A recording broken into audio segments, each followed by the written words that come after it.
বন্ধুরা, অনেক পুরনো দিনের কথা, যার একটি অনেক বড় রোগ ছিল। সেটা হলো অনেক বেশি কথা বলতে থাকা। সে 2 মিনিটও শান্ত থাকতে পারতো না। ওই রোগের হিসাবে তাকে কারো না কারোর সাথে কথা বলতেই হতো, না হলে তার শরীরের মধ্যে প্রভাব পড়তে শুরু করতো। সে যে কোনো বিষয়ে কিছু না কিছু বলেই চলতো। ওই ব্যক্তিও এই অভ্যাসটির ওপর খুবই চিন্তিত হয়ে পড়েছিল। তাই সে ভাবতো যে কীভাবে এর থেকে সে মুক্তি পাবে। এরপর সে কোনো একটি গুরুর খোঁজে বেরিয়ে পড়ে। বাইরে বেরিয়ে সে এসে কিছুটা পথ চলার পর সে একটি গুরুকে ধ্যানমগ্ন অবস্থায় দেখতে পায়। সে ভাবল যে এই গুরুই হয়তো তাকে সাহায্য করতে পারে। এবার সে ওই গুরুর ধ্যান সাধনা সম্পূর্ণ হওয়া পর্যন্ত অপেক্ষা করতে থাকে। এরপর যখনই ওই গুরুর ধ্যান ভঙ্গ হয়, তখনই ওই ব্যক্তি তার চরণে লুটিয়ে পড়ে আর বলে, হে গুরুদেব, আমি আপনার শিষ্য হতে চাই। গুরু তাকে তার শিষ্য হিসেবে মেনে নেন। পরে গুরু এটা জানতে পারল যে ওই ব্যক্তির মধ্যে অনেক বেশি কথা বলার খারাপ অভ্যাস আছে। ওই ব্যক্তি 2 মিনিটও চুপচাপ বসে থাকতে পারে না। ওই ব্যক্তি গুরুজিকে প্রতিদিন একটি কথা জিজ্ঞেস করত, যে গুরুদেব, এই দুনিয়ার সব থেকে বড় জ্ঞান কি? ব্যক্তি যখনই গুরুজিকে এই কথাটা জিজ্ঞেস করত, তখনই গুরুদেব চুপচাপ হয়ে যেতেন।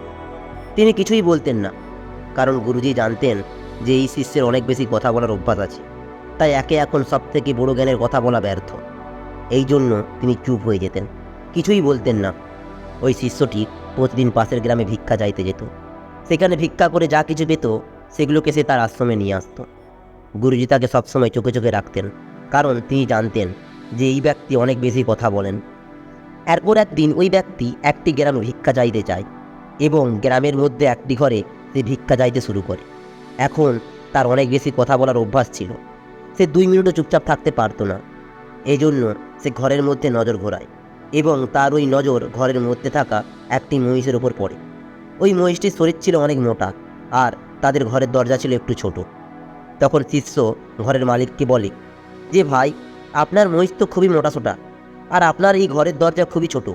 যদি আপনার এই মহিষটি মারা যায়, তাহলে আপনি এটাকে কীভাবে বাইরে বার করবেন? যখন এই কথাটা ওই ব্যক্তি শোনেন, তখনই তিনি একটি লাঠি নিয়ে ওই শিষ্যের দিকে এগিয়ে যায় তাকে মারার জন্য। কিন্তু ওই শিষ্যটি সেখান থেকে দৌড়ে পালিয়ে যায়। এখন আপনি বলুন তো, কোনো ব্যক্তি তার নিজের ঘরের খারাপ ব্যাপারে কীভাবে শুনবে, তাও আবার একটি ভিক্ষুর মুখ থেকে? এবার ওই ব্যক্তিটি সেখান থেকে দৌড়ে দৌড়ে অন্য একটি ঘরে যায় এবং সেখানে গিয়ে সে ভিক্ষা চাইতে থাকে। আর সেখানেও সে নজর ঘোরায় আর ভাবে যে কোন বিষয়ের সঙ্গে ঘরের মালিকের সাথে কথা বলা যায়।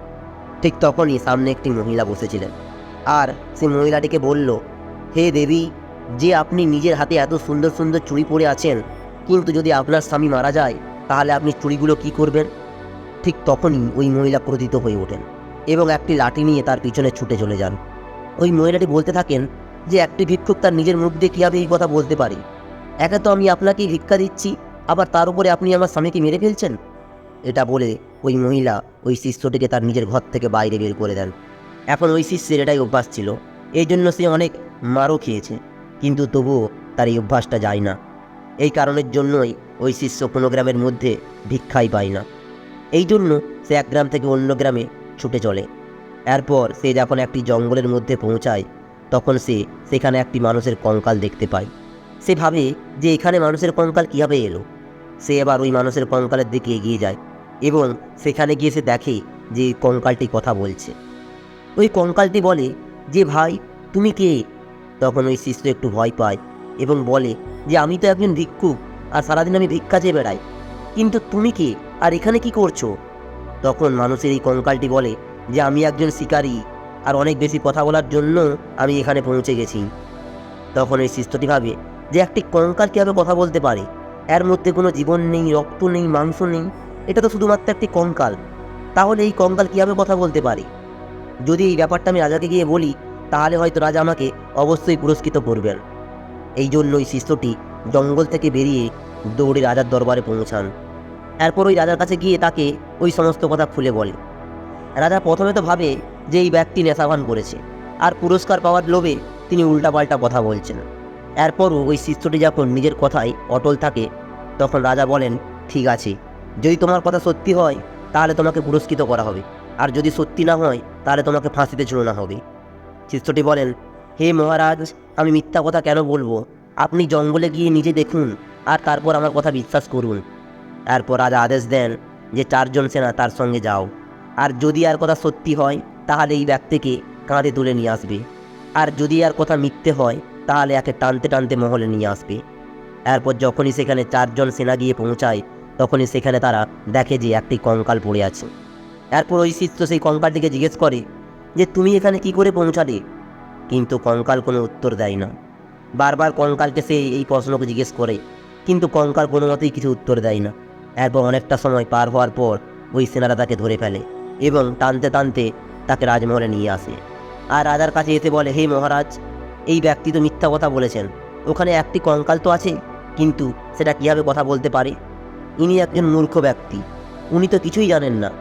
ঠিক তখনই রাজা আদেশ দেয় যে এই ব্যক্তিকে ফাঁসিতে ঝুলিয়ে দাও। এটা শুনে ওই শিষ্য থরথর করে কাঁদতে শুরু করে। এরপর তখন তার গুরুর কথা মনে পড়ে আর মনে মনে বলেন যে গুরুদেব, আজ আমাকে বাঁচিয়ে নিন, না হলে আজ আমার মৃত্যু নিশ্চিত। যখন এই শিষ্য মনে মনে গুরুকে আহ্বান করে তখনই আশ্রমে বসে থাকা ওই গুরুটি আভাস পান যে হয়তো ওই শিষ্যটি কোনো বিপদে পড়েছে, আর সে অনেক বেশি কথা বলার জন্যই হয়তো বিপদে পড়েছে। গুরু খুব তাড়াতাড়ি নিজের শিষ্যের কাছে আসার চেষ্টা করে। এরপর তিনি রাজার কাছে এসে যেমন তেমন করে কিছু বলে ওই শিষ্যটিকে ছাড়িয়ে নিয়ে আসেন। এরপর গুরু ও শিষ্য দুজনেই নিজের আশ্রমে ফিরে আসেন। এরপর গুরু বলেন যে আমি তোমাকে কতবার বলছি যে বেশি কথা বলবে না, বেশি কথা বলা চক্করে অনেক মানুষ অনেক সময় বিপদে পড়ে যায়। তখন শিষ্য বলে যে গুরুদেব, আমার এটা অভ্যাস হয়ে গিয়েছে, এখন আমি চাওয়া সত্ত্বেও এই অভ্যাসকে ছাড়তে পারছি না। আমি জানি যদি আমি এই দুনিয়ার সবথেকে বড় জ্ঞান পেয়ে যাই তাহলে আমার মন নিজে নিজেই শান্ত হয়ে যাবে, আমি নিজে নিজেই চুপ হয়ে যাব। কিন্তু আপনি তো আমাকে জ্ঞানের ব্যাপারে কিছুই বলছেন না, আমি আপনাকে কতদিন ধরে জিজ্ঞেস করছি। যখন ওই শিষ্যটি আবার প্রশ্ন করে তখন আবার গুরু চুপ হয়ে যান, তিনি কিছুই বলেন না। তাই এখন ওই শিষ্যটি সেখান থেকে ক্রোধিত হয়ে চলে যায় আর মনে মনে বলে যে গুরুদেব আমাকে তার নিজের জ্ঞান দিতেই চায় না।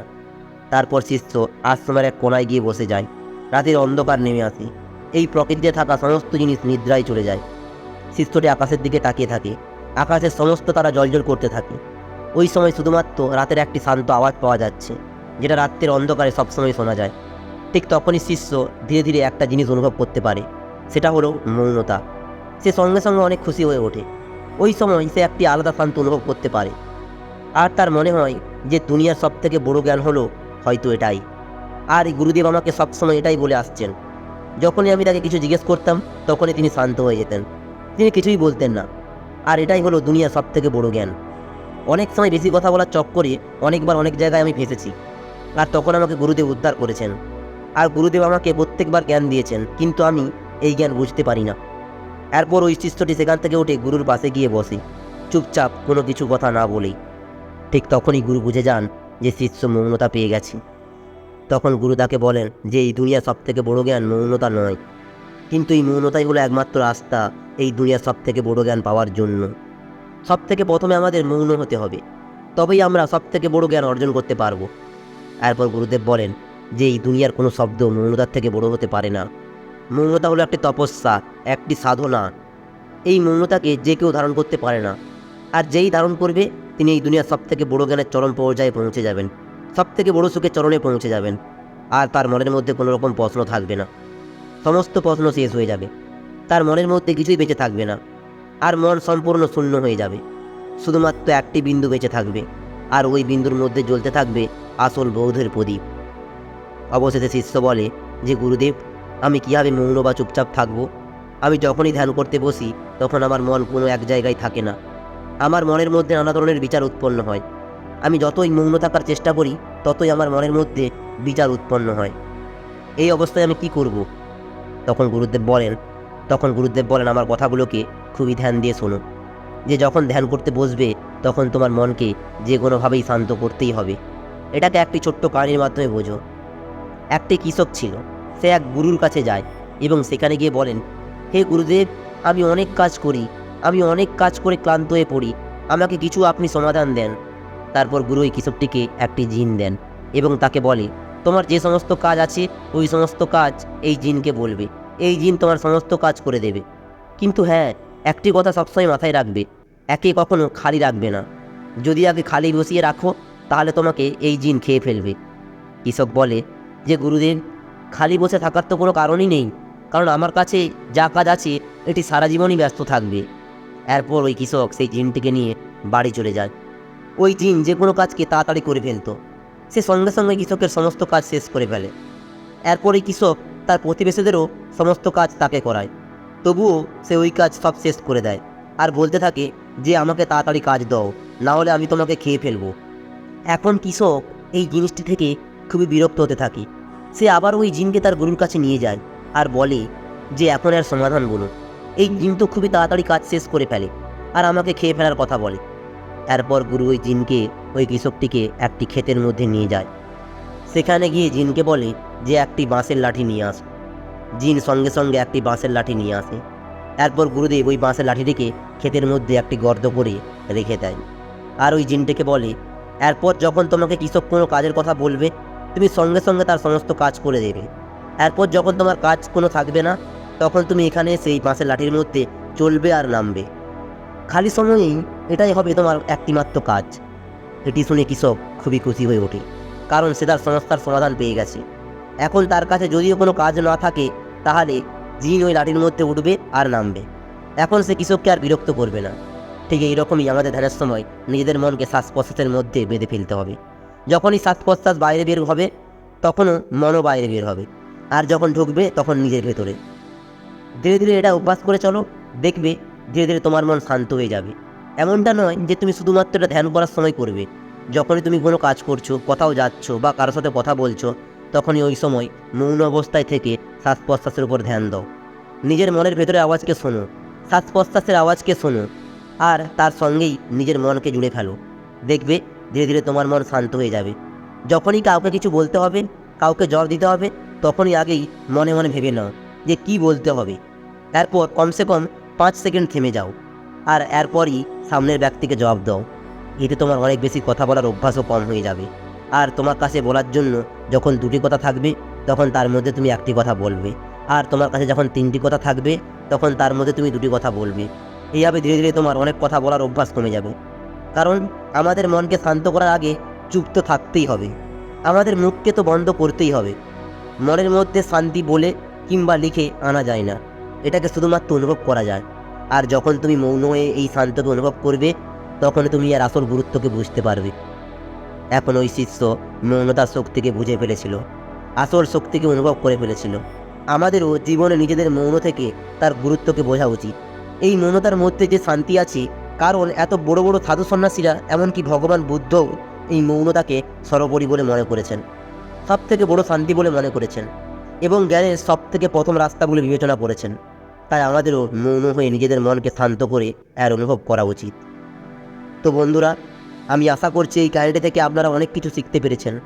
আর যদি আপনাদের এই ভিডিওটি ভালো লেগে থাকে তাহলে লাইক, শেয়ার ও সাবস্ক্রাইবের মাধ্যমে চ্যানেলটিকে আগে বাড়িয়ে রাখবেন। ধন্যবাদ।